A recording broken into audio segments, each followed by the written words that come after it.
if you want to rerun what we were doing already.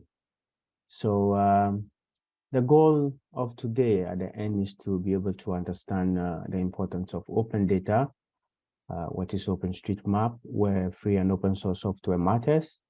We'll look at some basics of geographic information system. What is QGIS, collecting and managing data, and finally, maybe create a simple map or out of whatever we try to achieve here. It is not difficult. It is no news that finding data in Ghana and most Africa countries is a very difficult situation, especially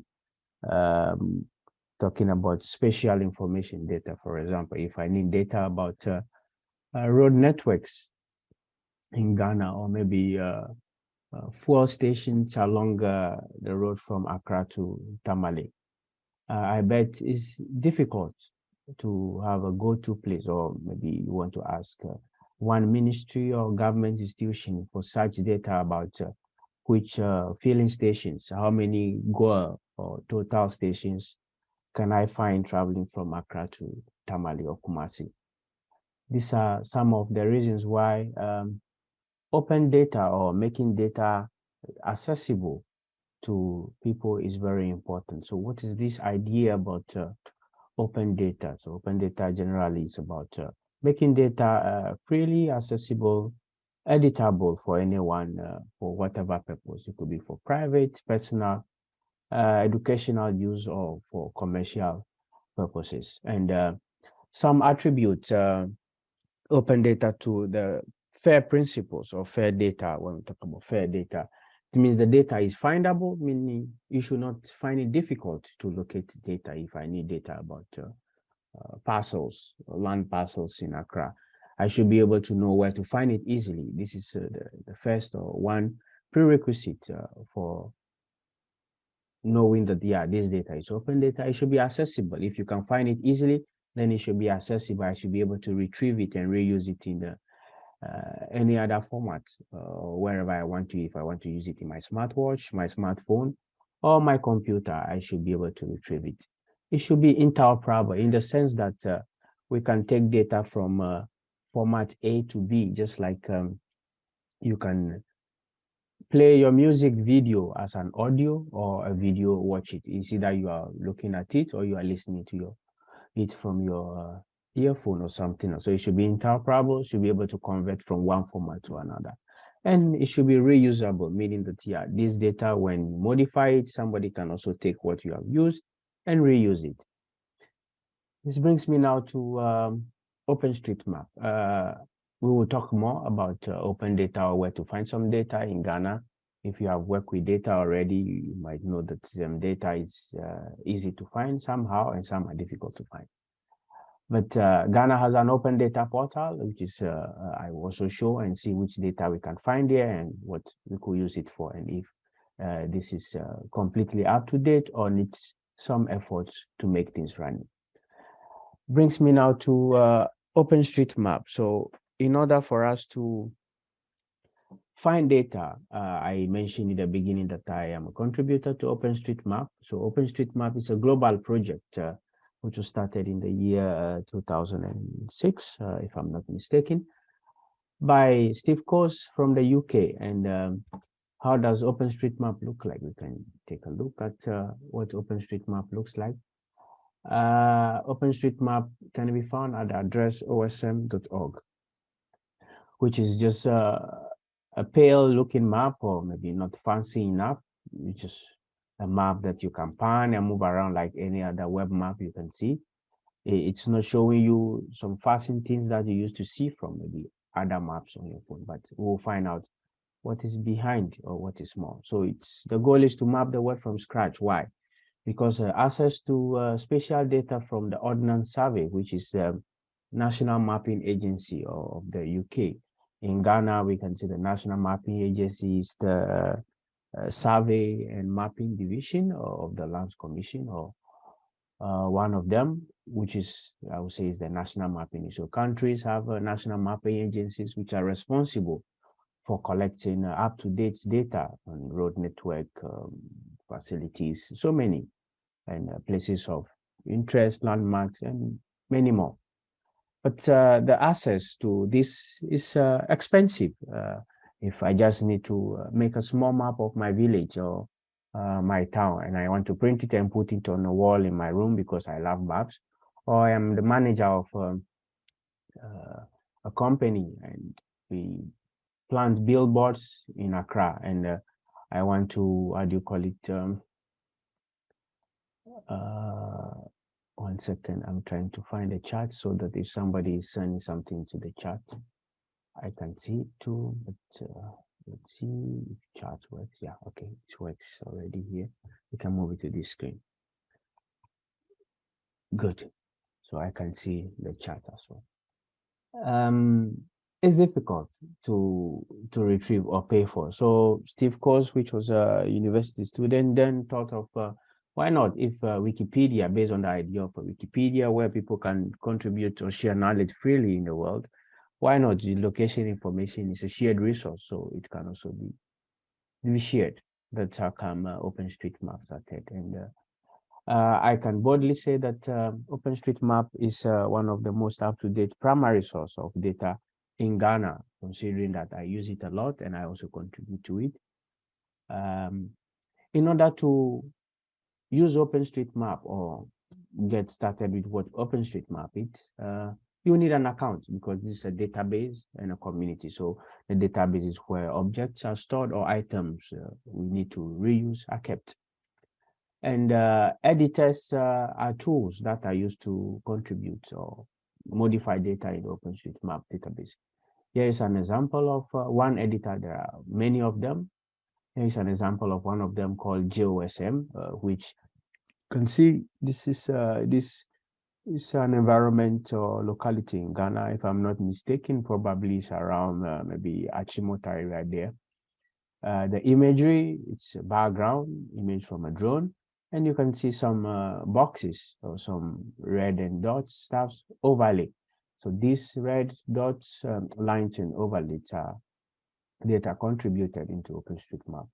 So that brings me directly to software. We can't be doing all this without software. You are even joining this conference thanks to software.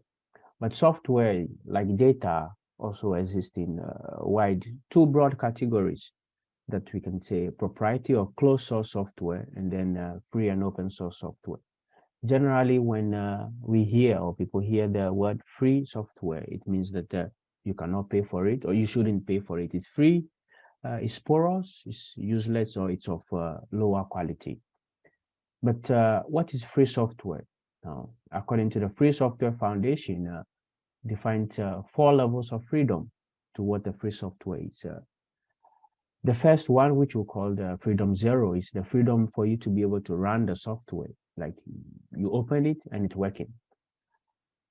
The second one is called the study freedom 1, to study the software, meaning if you are someone interested in understanding how the software works, then you can study it, see what is behind it, and you can also change it. And the third one is to share it with others. If I made some spaghetti and I put a lot of pepper in it and you like it, I can share with you and tell you the quantity of pepper I put into this spaghetti. And you can also even add one more to make it more spicy. And that in return is improving how the software works. So free software, I use free software, and this session is going to use free software only, which is, we'll see. But before I jump to the software we'll be using and all other stuffs, I want to also talk about geographic information system briefly. So geographic information system, what we are trying to do here, we are trying to make map, we'll take some data, we'll create some data. It's the ecosystem that brings together collecting, managing, storing, all these stuff, and even producing an output in the end. Could be a map, which is a static one, or a data, which is outputted. So basically, GIS allows us to collect, store, manage, and then even modify or visualize, analyze data to produce some meaningful results. So whatever we are looking at in this session or today, it's all built around, it's all around the geographic information system ecosystem. Brings me now to QGIS, so some say QGIS. QGIS is a free and open source geographic information system application, which is desktop, can run on the web, meaning that you can open your browser and run it in the browser. The desktop is running on your computer, and there are also some mobile clients to QGIS, which can do similar stuff or same stuff that you can do in the desktop application. And we will use QGIS now to also accomplish some stuff. And this is how the interface of QGIS looks like. Yeah, this is how the interface of QGIS looks like.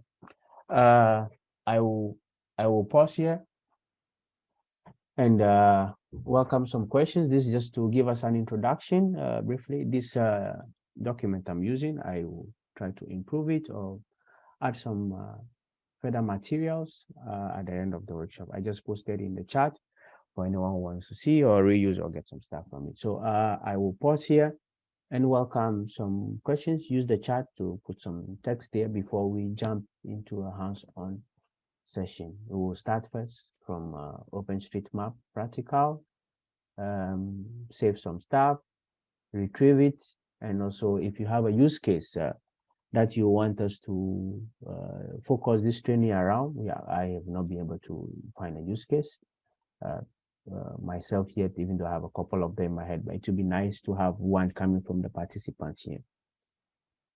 Please, is there any plugin we have to install on QGIS? No, we are not installing any plugin now. We just using QGIS generally. You don't need to install any plugin maybe to retrieve the data. But if there is anything, I will show it. I will tell you in the lesson. So we will start from OpenStreetMap. So it's osm.org or just openstreetmap.org. So if you zoom out, you see countries around the world. And this is any other question? No, there is no question. I'm assuming that you have or you don't have an OpenStreetMap account. So I have one. I will just log out. And if you don't have, it's simply by clicking sign up here. And you can put your email, confirm the email, display name, and sign up. But I have an account, so all I need to do is to log in.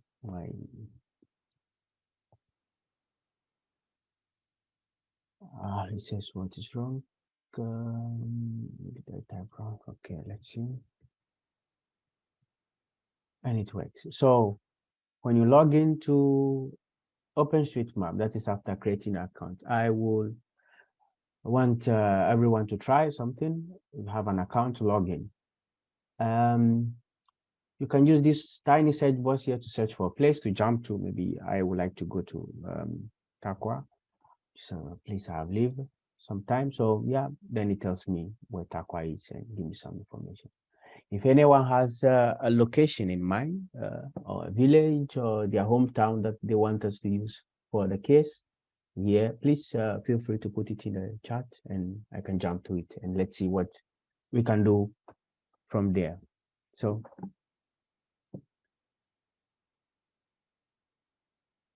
nobody has an option. Okay, then I will just zoom in randomly to somewhere in Ghana. Let's see, where can we look at? I have been looking at, but okay, this is like a remote area. I don't see much stuff shown here. I will just stay here.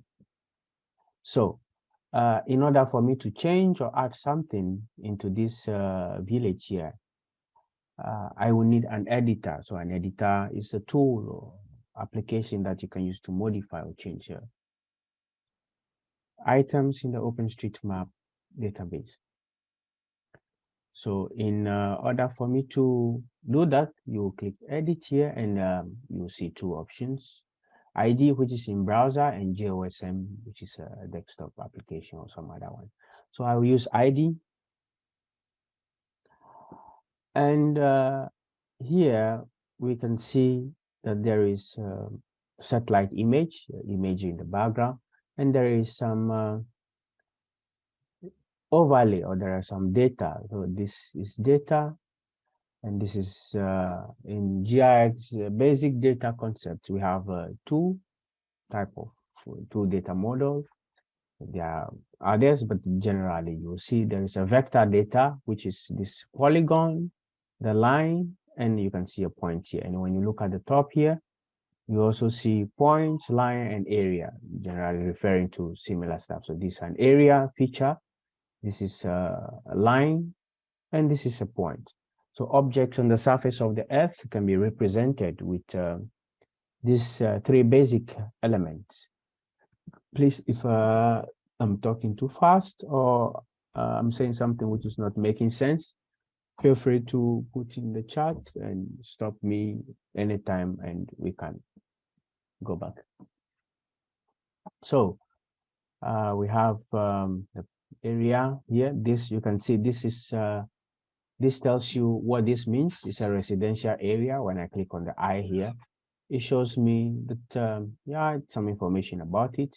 When you click the view documentation, the OpenStreetMap project has a wiki.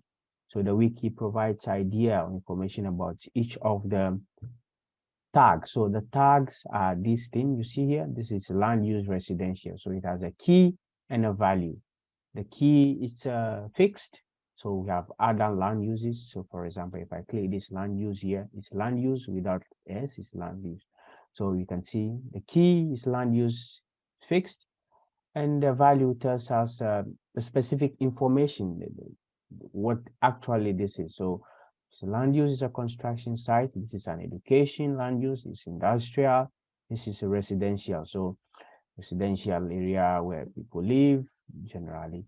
So in this case, this one is a residential. Now you can see from the imagery that things have changed. So you can change imagery from here. We have Bing, which is publicly available to the OpenStreetMap project. So these images are made available to the OpenStreetMap project to add data into OpenStreetMap, and you can reuse this data outside. So it's not allowed for you to use this imagery directly in an external application for your own purpose. If you need to use this image for data generation, first use it to put the data in OpenStreetMap, and then you can get the data, which I also show next, and then reuse it. So I will use Maxa Premium, and you can see that this area has changed over time.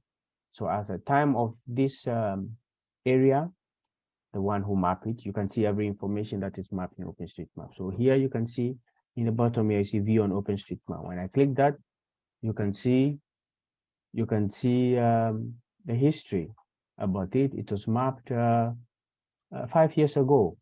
This is the one who mapped it, and it's only in version 1. So now I want to expand this area. So in order to expand it, you can click on each of the nodes. You see the big one, we'll move it like this. But if you click on these arrows, it creates a new prominent or bigger node. You can use Ctrl Z to undo, and the same as this one here. So I want to just expand it a bit because you can see the area is growing. As things are not fixed on the earth, they keep growing, and maybe in the next 5 years, when we see there will be a sprawl and this green area becomes occupied with buildings. So I just try to expand a bit. I expand, it's perfect. And then as a case, if I need to move the entire object, I click on it, right click, and there is all option here. The circularize to make everything round. This is good for drawing round buildings like hearts. This is move, which is the shortcut you see is M. I press escape not to do it.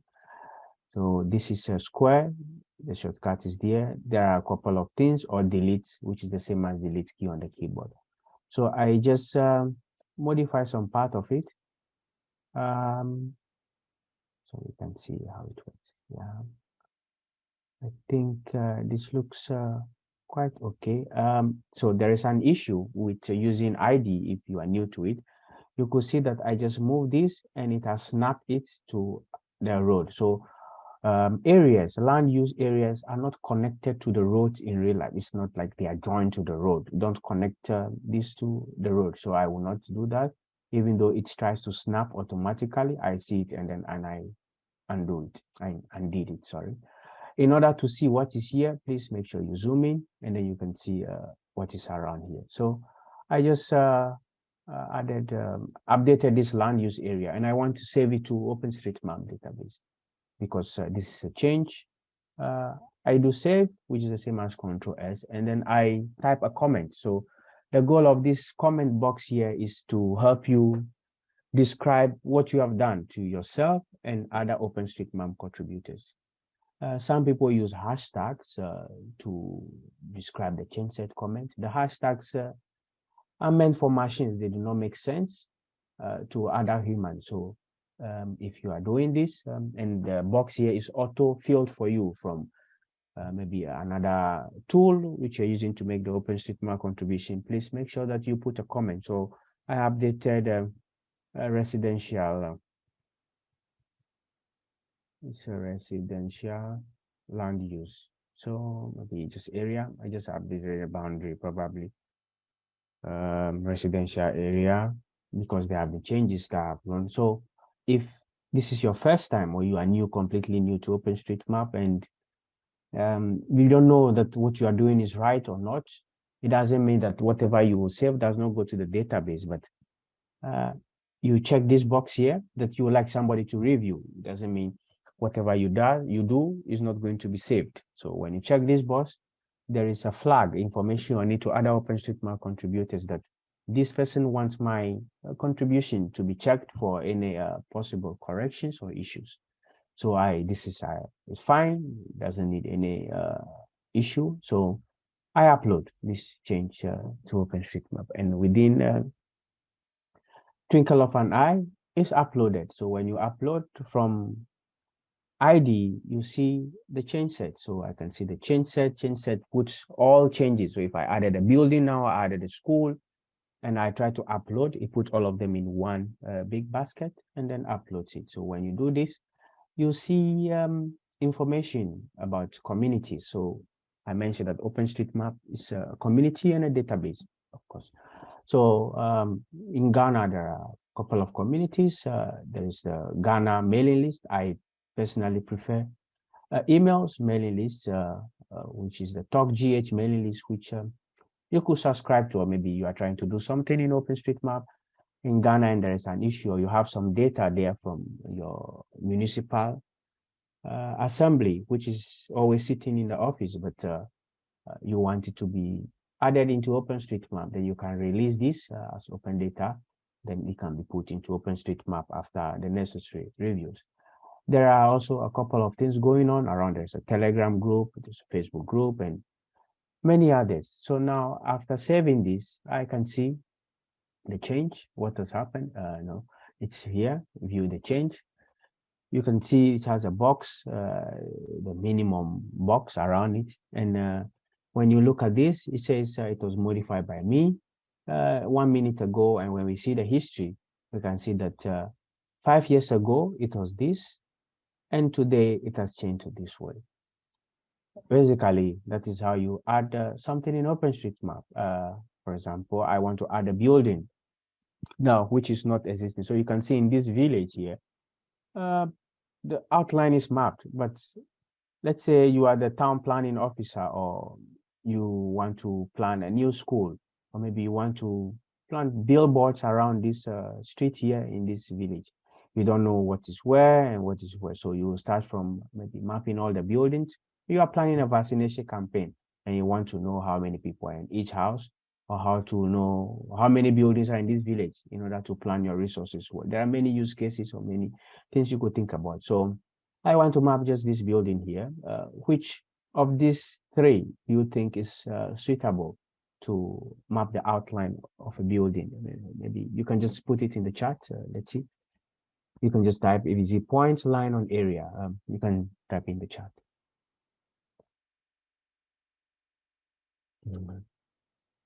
Nobody's typing. Okay. I will answer myself again. Okay, thank you very much, Isaac. That is an area, it's a polygon, the shortcut is 3. So I pick this and then I click 1, 2, I click and release the mouse. So click release the mouse and click release the mouse. And then the last one, I double click. Now, this, anytime you add an object, either a point, a line, or an area in OpenStreetMap, doing this alone is not done. What is this on the ground now? What is this on the surface of the earth? We can see this. I just draw a polygon. When you try to save this now, let's try saving and see what happens. It says area has no descriptive tag. So there is no description on it. It doesn't tell. This could be a swimming pool. It could be a football field. It could be a school area. It could be a hospital. It could be so many stuff that are polygon-like or could be represented with an area on the surface of the earth. And that's where what I mentioned earlier is called the tagging comes into play. And on the ground, buildings also have some kind of straight or right angle kernel. So I just trace this, is free form. So in order to make it straight, I choose the square. And you can see that there is a tiny change. I zoom in again. Then you can see when I right click and I choose a square, you could see that tiny change. So this is a building on the ground. So in order to make it valid for the database, to humans, and to yourself when you want to reuse it, this is a building. So I can just type building, and it's a general purpose building. So when I click on that, you could see that it has changed to a red object and it's stagnant. So when I try to upload now, it doesn't complain. So I can say added building. Now you will need to add, this is just one, but generally you will not do one building and save, or 100 and you do a couple of them, maybe, okay, 20, 40, or as max as you can, and then you save them. Don't just do one building and save one building and save. So as soon as I upload, this is gone now. So I will pause here and ask everyone here to try to create an OpenStreetMap account if you don't have already. And if you have a login, zoom into somewhere you know very well, try to click the edit with ID, and add one building. And let's see. So I will pause here and let you do that briefly. So I also take a quick break. I'll be back in 1 minute and then we can continue. Hello. So I am back and all right, one person did it. Anyone also who has completed this can just show me, like, yeah, if you've done this. I just want to be sure. Or you can copy if you are joining from your computer, just after saving, copy the change set. So you can view change set, copy this address and put in the chat for us to see. I just want to see, review, and then I think I can put here. Good. So that's mine. Okay, and this is the link. I'll get this link for us. The link to this repository, which I put some pins here, which I would also try to update. Okay. Then we can move on. I can jump here. So that is good. That's nice. I can see Isaac. I'll copy this. Copy, yeah, and then we can paste and see how to good. Wow, that's nice. Okay, so great job, Isaac. So you use ID. This is your first edit. That's nice. So there you added, let's see, where is this? This is spin test. Okay, it's the name of the house. So I didn't mention that. Building levels. Is the building having 2 floors? So each of these has meanings. When you click on the link here, you can see what it means. So the building levels is used to tell how many floors you have. So the ground floor is 1, the second one is 2. So if You start counting from the ground floor. So 1, 2, 3. The height, I am not sure about it. Maybe you are a professional, or how do you call it? You do construction, you know the height of it, that one floor is 5 meters, and then the two give us 10 meters. But and then the name. So the name of it's not every house or building has a name, or you know of the height, or you know of the number of floors. So generally, just tracing it as a building and done is enough. And if you don't know, don't add it. Don't add the height if you don't know it. And the name, if the name of the building is prominent, you don't need to put private OpenStreetMap. We don't put private information in OpenStreetMap. That is like maybe the owner of the house, or maybe the date of birth of the owner. Those things we don't put it in OpenStreetMap. But this is very good, nice, great job. Seems somebody has followed. Good. So using ID, I'll also demonstrate quickly another editor which is called JOSM. So this is JOSM. If you need to find it, it's at josm.openstreetmap.de. You don't need to install it now. And it's based on Java, and it's an advanced, you can do everything in ID. You can add a point, you can align. But there are more things that you cannot do in ID, and more things you can do with JOSM than in ID. And I also recommend that you use JOSM. I use JOSM a lot, but when you introduce someone to OpenStreetMap, ID is a good starting point to see how it works easily, and then you can transition to JOSM. So I will demonstrate quickly what JOSM is and how it works. So this is JOSM. If you need to use it, you will click the download file, and then you download data. Then you get a Sleepy map, you get a bookmark, bounding box. So I use the Sleepy map. Probably I just want to zoom into somewhere in Accra. Maybe I come to Spintex too. That is if I know, but if you don't know, you can just search for it here. So let's say Spintex. And maybe I do Ghana here to see what shows. So I have Spintex. So when I click on one, I can go to Sleepy map, and it shows me the area. So I just want maybe a small area here. So all I do is I use the left click of the mouse to draw this rectangle and click download. So what this does is it downloads the data. So JOSM works offline. In ID, you are in the browser, and when you move around, where is it?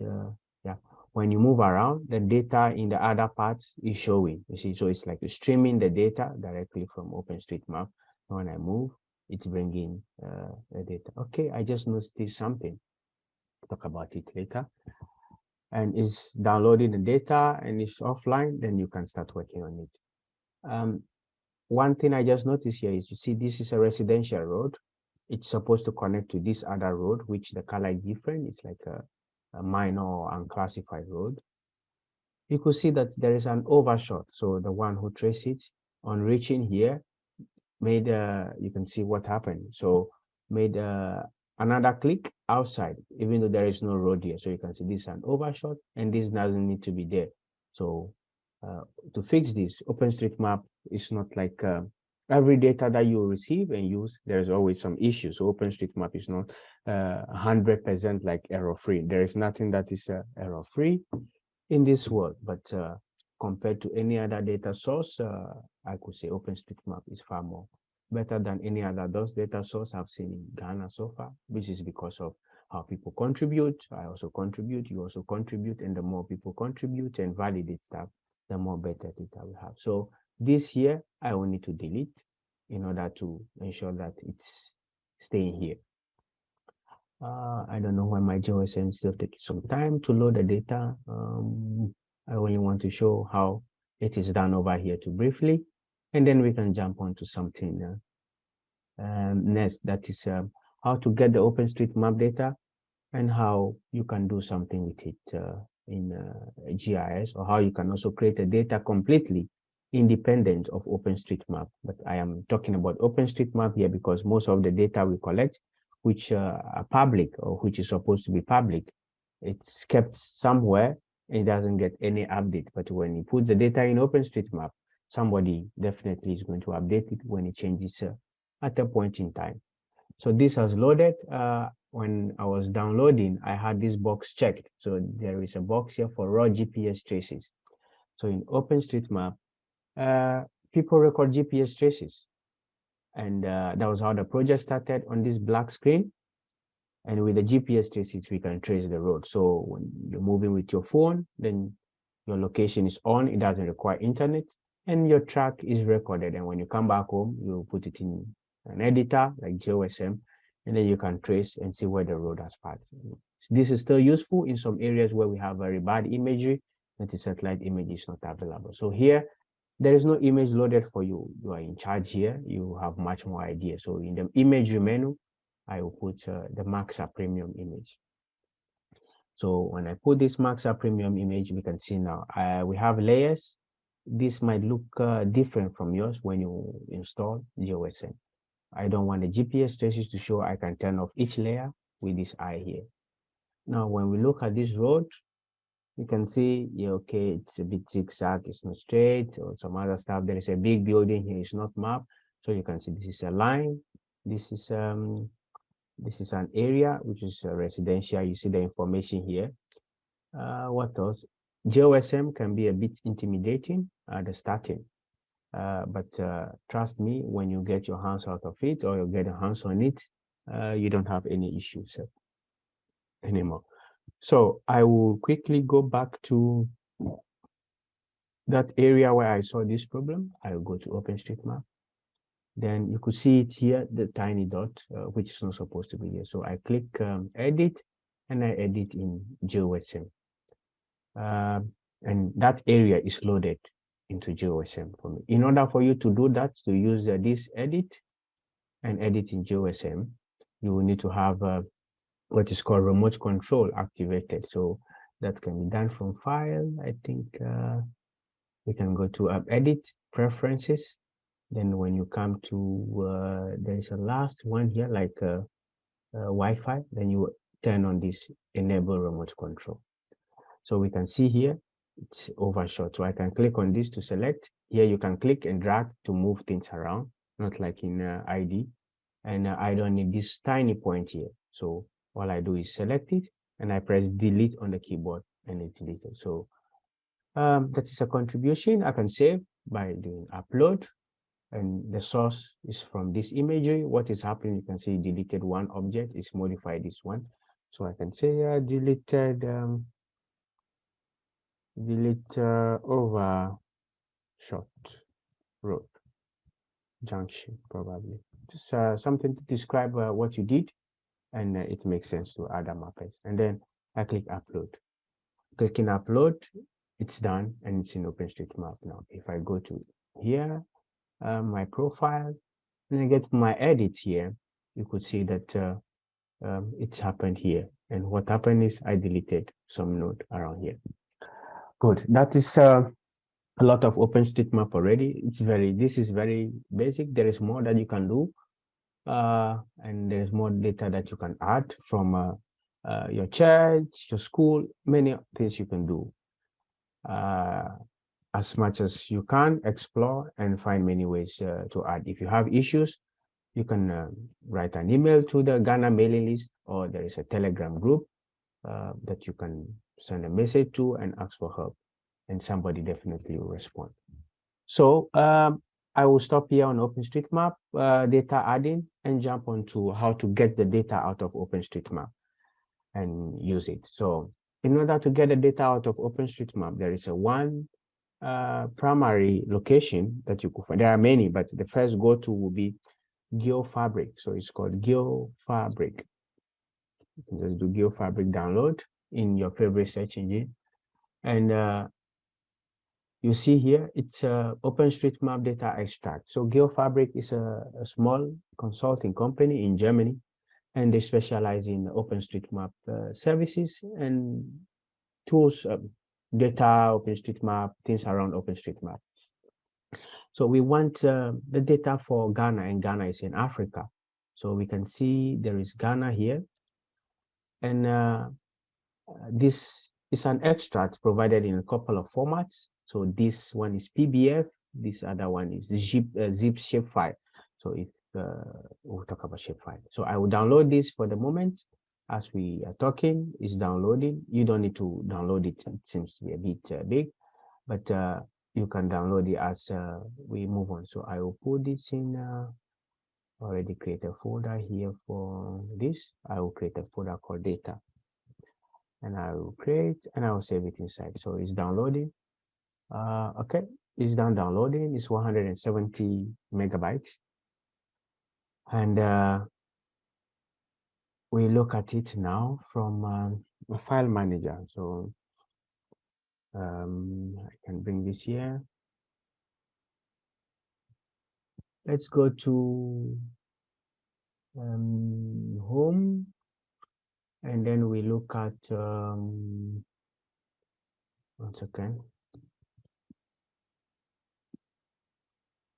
Let's go to here. And when you look, I have data here, and it's just a zip shape file. So I can extract this file here. I've extracted it, and in it you see one file name maybe 3 or 4 times. That is a shape file. So a shape file is an example of vector data for GIS, which we'll look at in QGIS now. And there are many other ways to retrieve the data. This is just an easy one to get it. Another way also will be to go to osm.org, and you come here, you do share. No, that is export. There is a export here, and you can export in a couple of formats. So you can see I can export this area here through something called Overpass API, or I can just export in a format which is .osm. I can export it here, and let's see how it looks. But this cannot export bigger areas. So if you need a bigger area, you will need to do some more work. OpenStreetMap data is used by many people.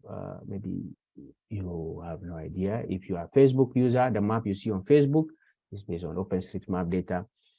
If you use Snapchat, there is a Snap map there that is OpenStreetMap data happening, being used for something there. If you, I don't know, there could be,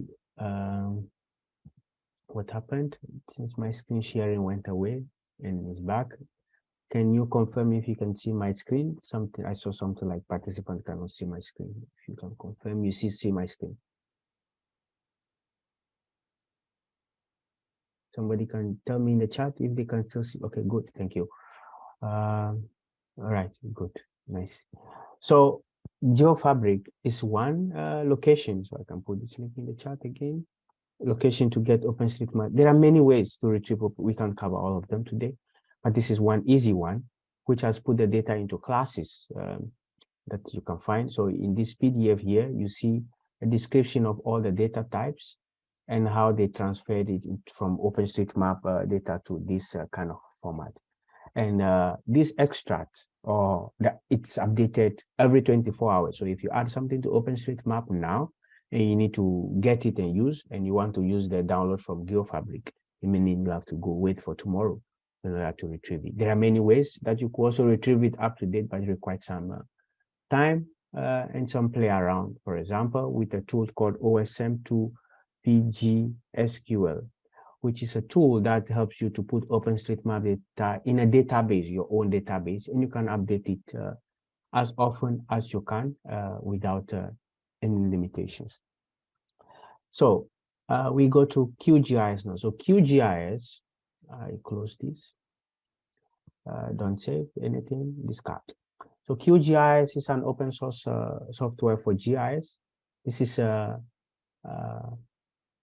very useful tool that you can use for personal cases, research, business, for money, for many other things, a lot of things. This is powerful.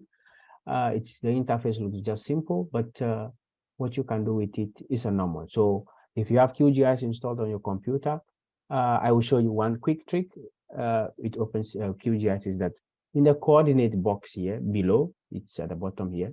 When you type world here and press enter, it loads the data of the whole world, which is countries or world, and this data is coming from a data source called Natural Earth. So if you produce map or you look for boundaries, for other countries in your line of work, or you need to, there is a data source called natural earth data, which is an example of public domain data that you can use and play around with, see some things around it. So it's natural earth data that comes from there.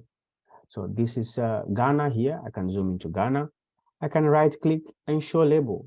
The labels for every country shows. I can open the attribute table, which shows me the, how do you call it, the text data behind each object. So you could see, we can go to maybe Croatia, and here is an icon. So each of the icons in QGIS, when you put the mouse on it, it shows a tooltip about what they are. So this is zoom to selected, and then I click, you can see zoom to Croatia. That is, I don't know where Croatia is and how to zoom to it. So maybe, for example, I can open attribute table again. I can put it in the bottom here. So we dock it. We can try to order by name.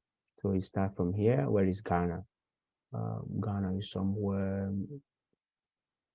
Where is it difficult to find Ghana now? So it's C, D, G. Okay. Yeah, there is Ghana here. And then when I click zoom to, you can see it zooms to Ghana automatically. Now, this is data created by someone for us. Let's say you want to create your own data now. Your boss just gave you an image, or your boss has asked you to put the location of all the 5 billboards that you have in Accra or in your village. How do you do this? It says, okay, I want you to create the data for me for all the 5 billboards whose advertisement is on it now, or something. First of all, you want to get a satellite image to map them. Or maybe another option is that you have colleagues who are visiting all these billboards in Accra or wherever, and they are taking pictures of them. So where do you start from? How do you do this? So this comes to creating vector data. So this is a vector data, creating to vector data. So we want to create the data. There are many ways, but the basic one is we want to create, when we come to layer, so that is a layer, we want to create a layer. So there are several layers that you could create. You could create a geo package, you could create a shapefile. Shapefile is a common format for storing spatial data. It has some limitation, it has a lot of limitation, not some. And there is also a move to go away from using shapefile. So in this session, we'll use a geo package. So I want to create a new geo package. A geo package is a container that can contain several layers, or you can create one geo package for many layers. So for example, you want to have a layer for trees and for billboards. So you can create separate geo packages for billboards and separate geo packages for billboards, or maybe from roads, for lakes, any other feature you can think about. But in my case, I'll use one geo package and put all other layers in it. It makes data organization easier. So I go to data, I put it here. I want to put it in this folder as data, then I'll call it training data. And when you are creating files, geo package or shapefile or data to be reused in a spatial system or computer, avoid spaces. So I use underscore in place of space. So training data. I will not give it any geometry, nothing now. I just create a raw layer, and then I will save. Okay, it has loaded it. There is nothing in it. It's just a table, raw table. There is nothing in it. When we look in our training folder again, you'll see I have training data here, which is a geo package. It's just 72 bytes. It's an SQLite database, which is a geo package, of course. Then now I want to create a new layer for billboards. I want something as a reference. What do I do? Maybe I will just add OpenStreetMap. When you come to, there is a browser here. By default, you should see it. You only see 2 of them. You will not see this Fadama thing. I will remove connection so you don't see it. You can see OpenStreetMap, double click on it, or dragging and dropping it here, adds it to your layers here. I'll remove, and then I'll also remove this one. Now we want to have maybe 3 layers, one for the road, one for points, and that is the billboards, and or maybe trees, and one for building. So I will just zoom into somewhere in Accra. Yeah, okay, this is a street that has nothing. So what I want to do is, there is Kenke house here. Oh, that's nice. Okay, so what I want to do is, I need a layer which I can digitize. So this thing is called digitizing. It's the same thing that we did in OpenStreetMap, trying to add things, deleting things. But now we are doing it in a GIS system, which is QGIS. So I want to go to layer, create new layer, and it's a geo package. And then now I have a database already, which is the training data. So I select that one. And now the table name. So the table name becomes the layer. I call this billboards. So billboards. And then the geometry type. So we want to represent these billboards as points. They are points. So I use point. And then the projection, which is something I didn't talk about. Now, when you are creating data in a GI system, in OpenStreetMap, the projection is Web Mercator or WGS84 probably, which is taken care of, so you don't need to worry. But if you're now creating data for the first time, you need to worry about projection. When we create a data in a projection meant for Austria or maybe meant for Germany, in Ghana, it will not put Ghana, the data where it's supposed to. So see it as peeling an orange. So the word, we say it's not a perfect square, sphere. So it's spread, it's like not a perfect sphere, but now we are trying to put the data on a flat surface and a 2D frame. So we need to now distort some things, stretch it a bit. So this projection helps us to exactly put the data where it's supposed to be. So Ghana has a projection. I will try to use that projection instead. So in QGIS, when you are creating the data, you see this, there are some projections here. WGS84 by default is used by world maps. It's global, and the unit is in degrees, but we want something to be able to calculate stuff maybe in meters. So Ghana has a projection. So I search for Ghana here, Ghana, and I'll use the Ghana meter grid, this one or this one. You can see a small map here showing you where it covers. And you could see in the beginning, I typed world here, and there was a map of the whole world. Is the same one that you see here. So I choose maybe this one, yeah. And then I want to have fields in this data. So probably you want to have an ID. When you are creating geo package, it automatically adds an ID field called FID. So I will not type an ID. So probably I want a name. And then this is a text. You can put a maximum length, maybe 100 text. Then I add to this. Then you see it here. It's a text. Then what else is important for this billboard? Maybe you can say visited. Probably the date, that would be a date, visited. So that would be a date. So you can see date and maybe time, so date. And then I add to field. Which other thing is important for you? So this is defined according to your taste or what you want to do. It could be maybe photo, yes. So this is photo, and we can say we use a text file. Well, we explain why we are using the text as the photo. Then I add. Did I say the text length? Okay, I didn't say. So this is fine. I can click OK. And then when you click OK, it asks you for this option. Do you want to override the entire database? No, we want to add a new layer. So now we have a new layer in it. There is nothing in it. When I right click and I show feature count, there is nothing in it. So now I want to add maybe 3 or 4 billboards along this road. How do I do that? So you need to turn on editing. So right click here, toggle editing. This might be too much, but just bear with me slowly. It's the same process that will repeat for any other one. So it's just one, and then anytime you add a new layer, you have a layer that is the same way you can change and add things to it. So you have a control here. This is add feature. This is to vectors tool that you can use to move. So I add, then I can click here. One, it adds a point. So as soon as I click, you could see now that we have FID, which is auto-generated. This name I can call it. Maybe this is for fun ice. And then it's visited. You could see it picks today's date by default because we changed this to a date. And then I can select maybe it's today's date, that is fine. And visited, I'll pick 9th, which is good.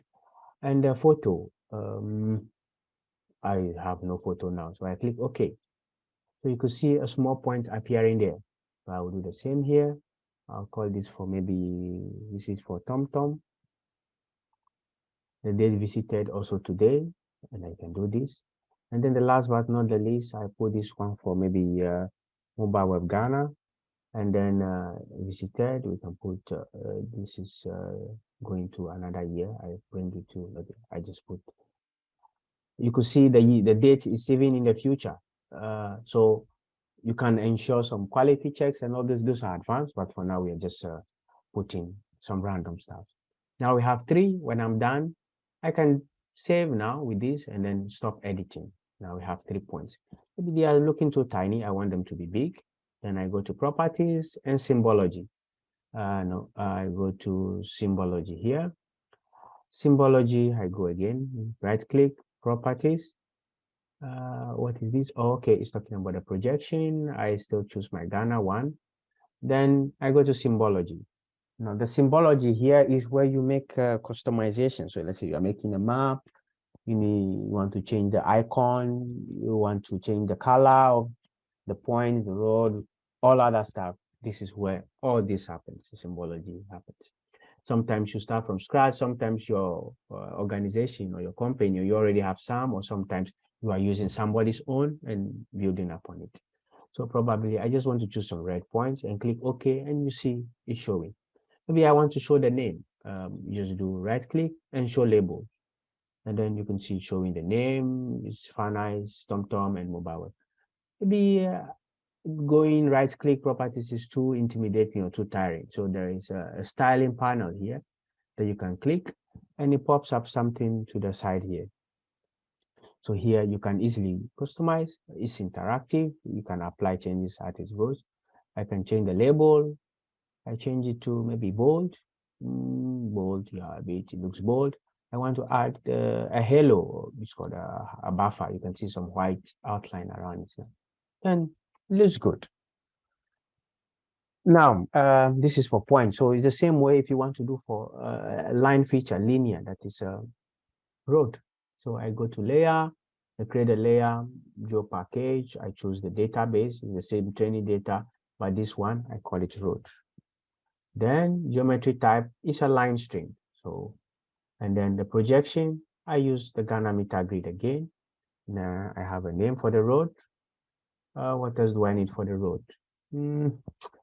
I don't need anything else for now. Then I click OK. I add a new layer, not override. Then the next, I also add one more for buildings. So layer, create, new geo package. Then I choose the same database. Always choose the file. Then you change the table name to building. The geometry type is polygon.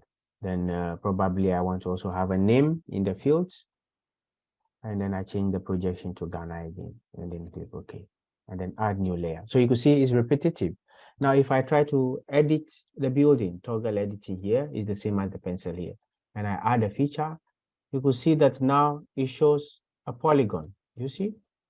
And then you can trace using the left click, and when you're done, you use the right click, and it pops this up. So I can just say unknown building probably, and you could see it adds a building. So now I can trace around, yeah, but not all buildings are like this, irregular. I have traced a couple of them. There are advanced options to maybe trace buildings per certain angle and all those stuffs. If you are doing construction stuff, or you have a special case or special need for your case. Now I want to also add a road. I stop editing and save. Then I also want to add a road. Toggle editing is the same procedure. Pick this one, you see it's now aligned. Then I can do this, click. You see some red line, which is telling you where it's passing. On the last one, I right click, I don't have a name, and I save. I also stop editing here, save, stop editing. And then immediately you can see in the symbology here, I see some lines already. I can just pick a green line. And then for the buildings, I can change, maybe just choose some red, green tint. And then I can turn off OpenStreetMap here in the background. And you see so far, this is what we have. And then you can order the layers. Point should be on top. And then we have lines and then polygons. So that is how you create data that is not coming from OpenStreetMap. But now in OpenStreetMap, you create there is there. If there is something changing, you can change. But there is not all data that you have to put in OpenStreetMap. Probably maybe the owner of the building, some other stuff that are specific to your organization, but some things that needs to be general like building footprint. There's a filling station here, and furthermore, and be on OpenStreetMap. So I save this project. I'll save it here. I'll call it ADSC. Just and after saving it in the browser panel, you see there is a project home here that shows you where the project, and you can see the folders there. So in the data, remember we downloaded something from GeoFabric, which is called Ghana latest free shape. And when I expand it now, it's all shape files, and you can see a couple of things here already. So some housekeeping. You see waterways. It's just saying GIS is coming from OpenStreetMap is waterways. This is water, and the A in the name shows that it's an area. Transport. So A in the name tells you it's an area. So let's just try to add the places, which is points. So without anything, it's a point. So places in OpenStreetMap is used to represent like a village, town, cities, all those stuff. So you can see GIS places. I put it on top. When I try to label here, so show labels, what do you see? You see popular places, you know, in Accra, maybe the whole of Ghana. So this is data for the whole of Ghana, and you need to do some analysis or some stuff. I'm not sure if there is a go-to place for Ghana now. The portal we have in Ghana is called Ghana data.gov. If I'm not mistaken, .gh. I used to monitor this. The last time I checked, I don't know if the data sets have increased more than 255, because I remember I was always keeping an eye here. You don't find such data from Ghana Statistical Service either, or maybe it's there, but it's not publicly accessible. That is why we need open data, because information such as place locations or place name or roads across Ghana should be publicly accessible to everyone freely and can be reused for whatever purpose. So you can see roads, and you can see the road network across Ghana according to OpenStreetMap. So this includes both from major roads to even footways. So if I need to, I can just use one other option of symbology called categorize, and F class is the one that should have that. And I classify, and you can see all of the residential roads, of course, are more, and you can see the prominent roads around. This is circle. You can see a couple of things around already, and some points. Let's say I want to produce a map, so I turn off the other one. So that is how you get it from OpenStreetMap. I go back to our hypothetical or fictional company with signboard. I want to produce a map for my boss now that these are the signboards we have, and maybe, okay, I also want to show maybe the date they were surveyed or the date they were visited. So because when you see the attribute table, you can see dates there. Is that not a date visited? I want to show something. But let's see how to produce a map so that we know that in the end we have accomplished something, and you can also try to repeat and improve data. So in order to produce a map, the powerhouse of producing an output is layout, print layout, but you just need a picture to put in your report. You can just do export as image or PDF, or if you use AutoCAD or CAD software, you can export those formats. So I want to export as image. I want to export just the map extent is this map extent is this one, or you draw on canvas, so you can draw a small one if you just need a small one, or you can do layer extent, which is maybe the full extent of that by just one map canvas. You can increase the DPI, which is the resolution. So maybe I want it to be 512. So the higher the DPI, the higher the values. So I just increase here like this, and then save. Then I put it in here. I create a folder for exports, and I put it in here. Save. I call it test. Just test. It takes some time because I increased the DPI, but it's done. And when I go to my file manager, you can see that we have that file here, export, which is a PNG. It's big, and you can see it's just a PNG. But let's say your boss wants more, then you need to do a layout manager. I can call it test map. So this is where you produce a map. You want to add a north arrow, all the elements that a map requires. So you add a map from here, add map. Then I can draw a rectangle here. It's a map showing, but it needs a title. I can use this one, add a text label. Then I draw a box here. Then what is it? I go to item properties. It puts the name here. I call it a fake map. Yeah, fake map. It's too small. I want to increase it. So I click on font. I go back here. You see font here. Then I can increase the font size from here. I can change the font type and whatever. So as you increase, you can see it's changing. And you can change the color. Maybe I just want it to be red, whatever you want. You have the freedom here. I want to add a legend, a scale bar to see. There's a scale bar here. You can change the type of anything by going to the properties. So you can see line ticks up, hello, etc., whichever you want. I want to add a north arrow. How do I add a north arrow? Yeah, it's here. Then I add a north arrow here. It shows a north arrow. I want to add a legend, which guides others to know what is in my map. Then you can see it adds everything which I have in the project. So when you go to item properties, you can edit it manually or keep auto update. Then you see there is a box here, only show items inside the link map. So it's only show the items inside the link map. And what else? Maybe you want to put information about where the data is coming from. So you can put a small text here. Maybe it's OpenStreetMap. You can put full OpenStreetMap, or you are the one who produced the map. You can put your name here. Maybe Kofi produced the map. Some other information, some metadata about this map. And in the end, you can export as a PDF or as an image. So save is the same as I think it's coming from here. Then yeah, layout export as PDF, SVG can export to user other tools to work on it, like Inkscape or Adobe Illustrator. We can try example. Okay, close, and then I export here and save. And a tool like Inkscape, which I didn't mention earlier, can be used to edit. So how does Inkscape work? Where did it open? Yeah, this Inkscape. So I can open that file recent. It's called, we can go to visit file. Then we have this SVG. Okay, it can open PDFs too because PDF is a vector domain. So you can see here when vector files, when you zoom into vector files, they don't get pixelated. You don't see them like how you zoom into your photos or selfie and you don't see them. And that is your map. And if you need to do some other things here, or maybe you have a graphic guy in your company who can do the other stuff. What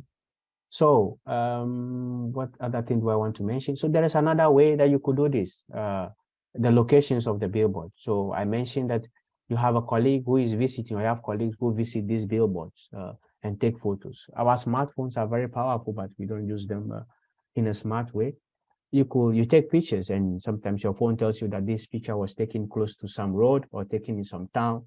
What does that mean to you? It means that the photo stores some metadata, some information about the location, provided your location is on. So this location is added into the picture. And this is a very powerful way to retrieve information. I use this method to take pictures when I'm traveling or when I see some information, and then I can put it in OpenStreetMap editor, for example, GeoSM. When I put that in GeoSM, I have some pictures already for this session. So I go to home. Here I call them AV notes. So if I open these pictures here, they are geo-referenced. They have information in them containing the location.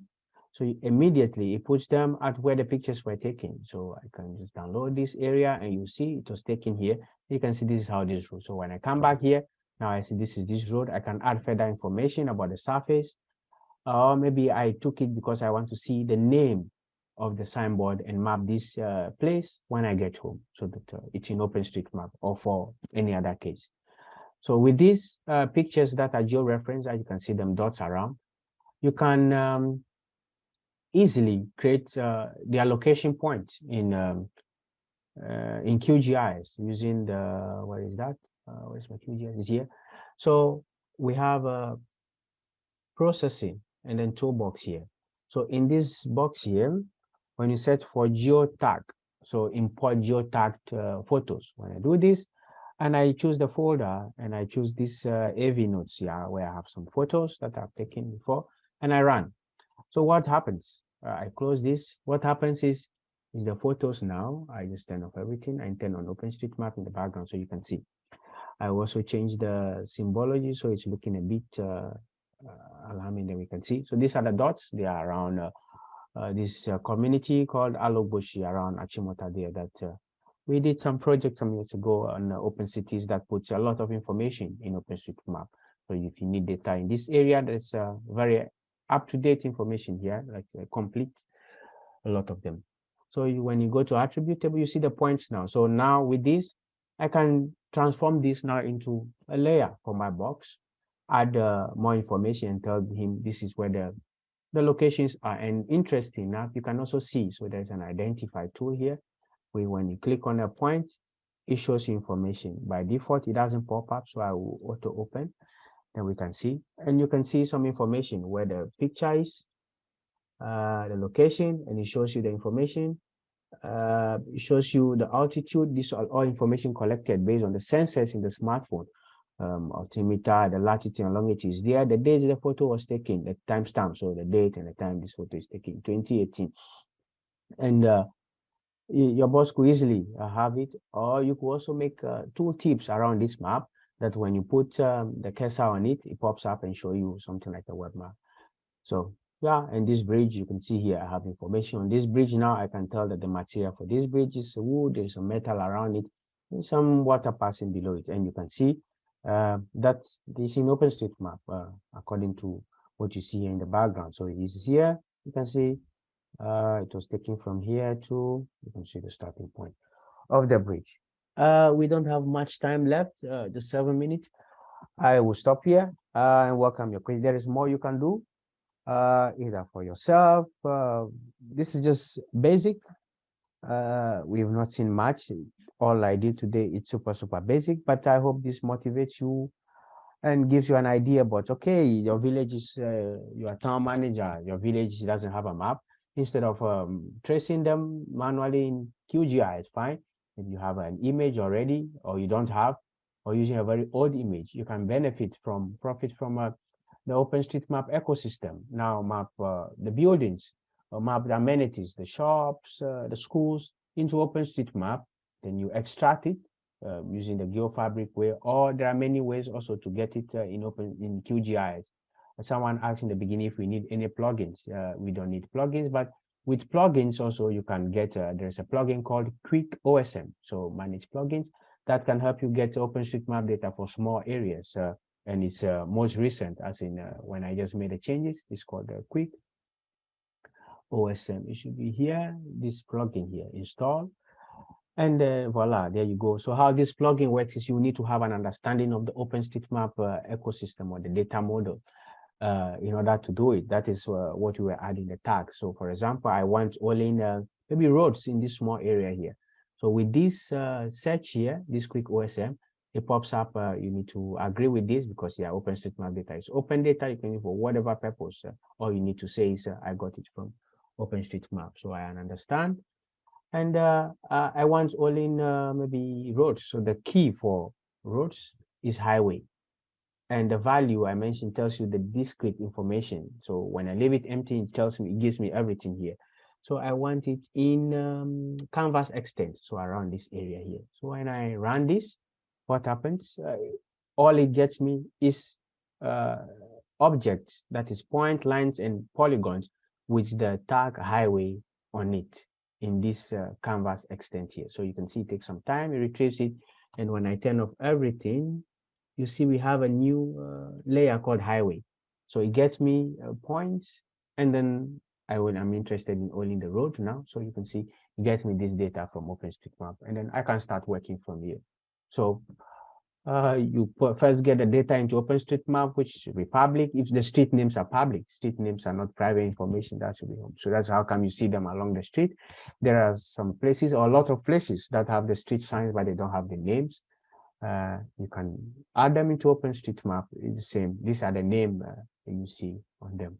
And I will stop here and welcome questions, and then thank you for joining.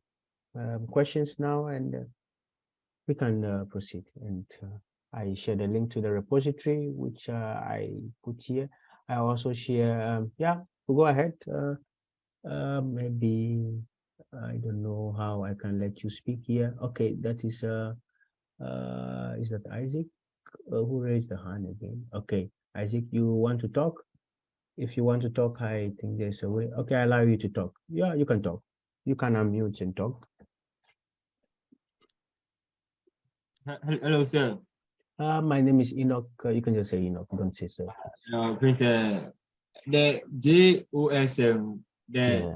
the software Mm-hmm. service, does it use a programming language or just like the OpenStreetMap? So OpenStreetMap is the ecosystem, is the land in which we are, is the database we are changing.